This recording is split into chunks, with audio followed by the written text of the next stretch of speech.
Hello, BookTube.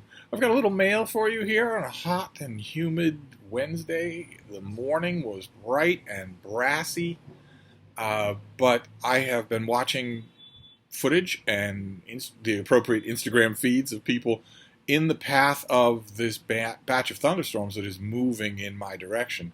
I don't think there's any doubt that that batch of thunderstorms is going to miss me. I don't think it's going to miss Boston. And that's no longer completely extrapolation because the sky has definitely changed. And some of those thunderstorms have been wicked strong.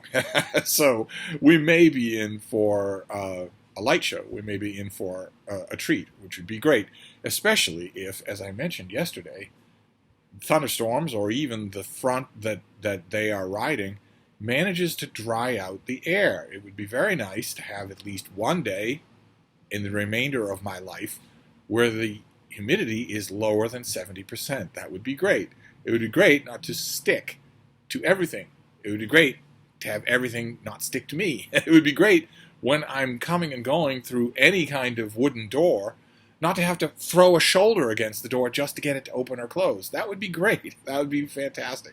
And typically, it's big booming storms like this that do clean out, that do signal a change in the humidity. So here's hoping. I'm always up for a powerful thunderstorm and lightning storm anyway.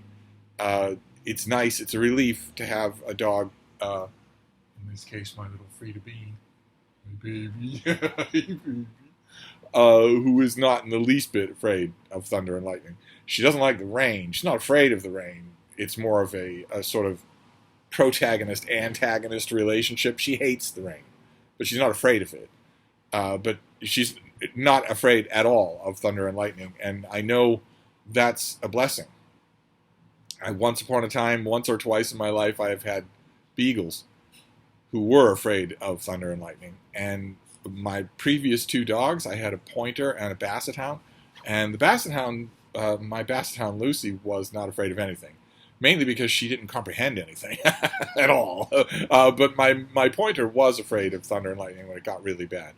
And there's a severe thunderstorm watch for my area, so this could get really bad.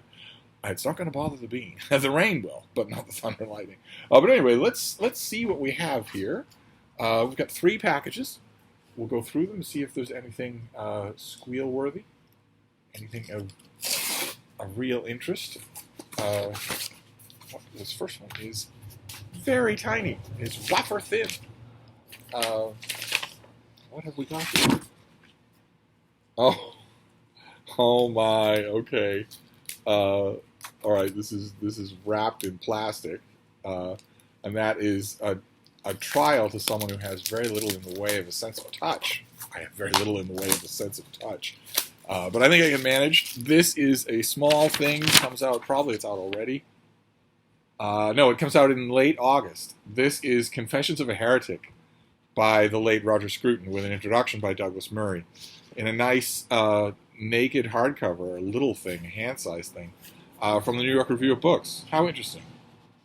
This is a collection of provocative essays by the late Roger Scruton, the eminent philosopher and political commentator who died in 2020. These 12 deviations from popular opinion treat music, architecture, national belonging, social media, politics, nature conservation, and more.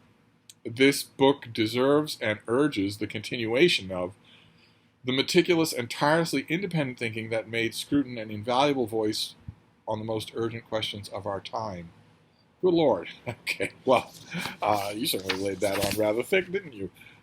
This is coming out as a $15 naked hardcover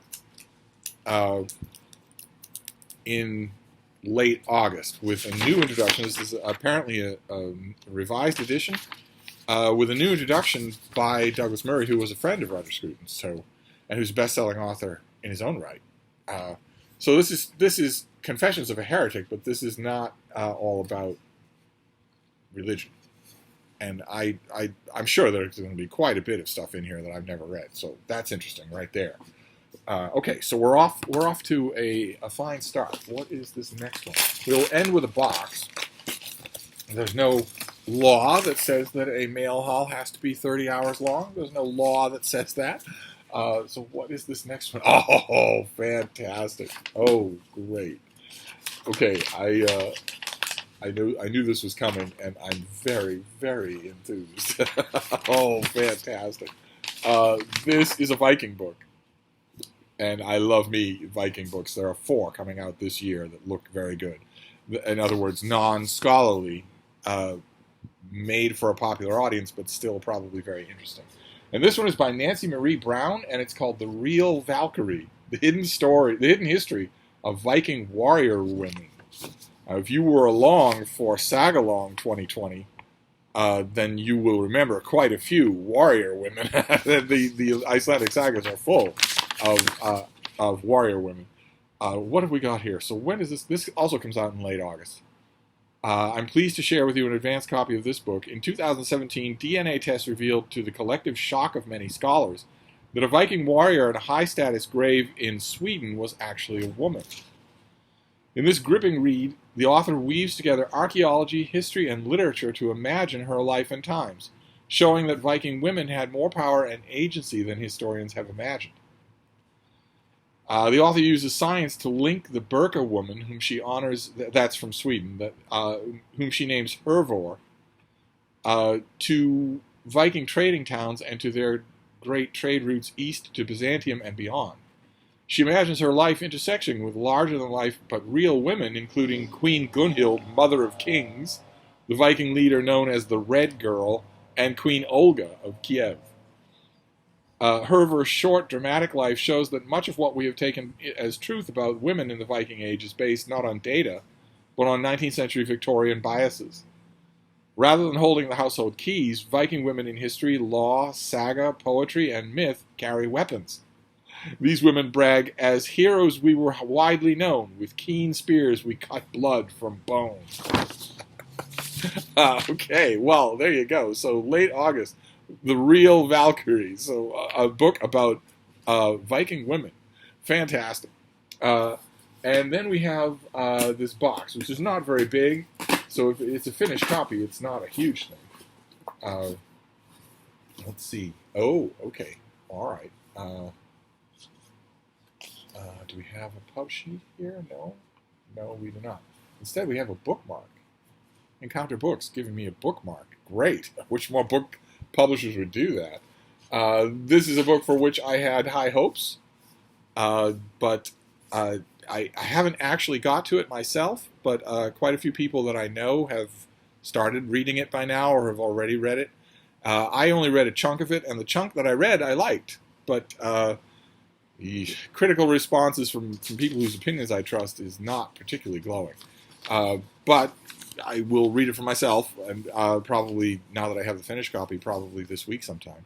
This is by Melanie Kirkpatrick, and it's called Lady Editor, Sarah Josepha Hale and the Making of the Modern American Woman. Very pretty hardcover. Very pretty finished edition. Let's see what we can... Okay, it has blurbs by Nathaniel Philbrick, who wrote The Heart of the Sea. It has a blurb by Alan Guelzo, who wrote a great book on Gettysburg and has a book coming up on Robert E. Lee. And it has a blurb by Harold Hoser, who's one of the greatest writers on Lincoln alive today. So that's not bad for blurbs. For half a century, Sarah Josepha Hale was the most influential woman in America. As editor of Godey's Ladies book, Hale was the leading cultural arbiter for the growing nation. Women, and many men, turned to her for advice on what to read, what to cook, how to behave, and most important, what to think. 20 years before the Declaration of Women's Rights in Seneca Falls, New York, Hale used her powerful pen to promote women's rights to an education, to work, and to manage their own money. There is hardly an aspect of 19th century culture in which Hale did not figure prominently as a pathbreaker. She was one of the first editors to promote American authors writing on American themes. Her stamp of approval advanced the reputations of Edgar Allan Poe, Harriet Beecher Stowe, and Nathaniel Hawthorne. She wrote the first anti-slavery novel, compiled the first woman's history book, and penned the most recognizable version of the English language in the English language of Mary Had a Little Lamb. Americans' favorite holiday, Thanksgiving, wouldn't exist without Hale. Reimagining the New England Festival as a patriotic national holiday, she conducted a decades-long campaign to make it happen. Abraham Lincoln took up her suggestion in 1863 and proclaimed the first national Thanksgiving as we know it. Uh, and the author is a senior fellow at the Hudson Institute and a former deputy editor at the Wall Street Journal's editorial page. And the chunk that I read, I liked because it was bringing me into a world that I have never seen through the vantage point of Sarah Josepha Hale. I know a lot of the people in that in that world at that time in the specifically New England sphere of newspapers, magazines, and literary public opinion, but not so much her sphere. But I have heard dire reports from critics that I know, 3 in particular, one of whom said that it's boring, that the book is boring.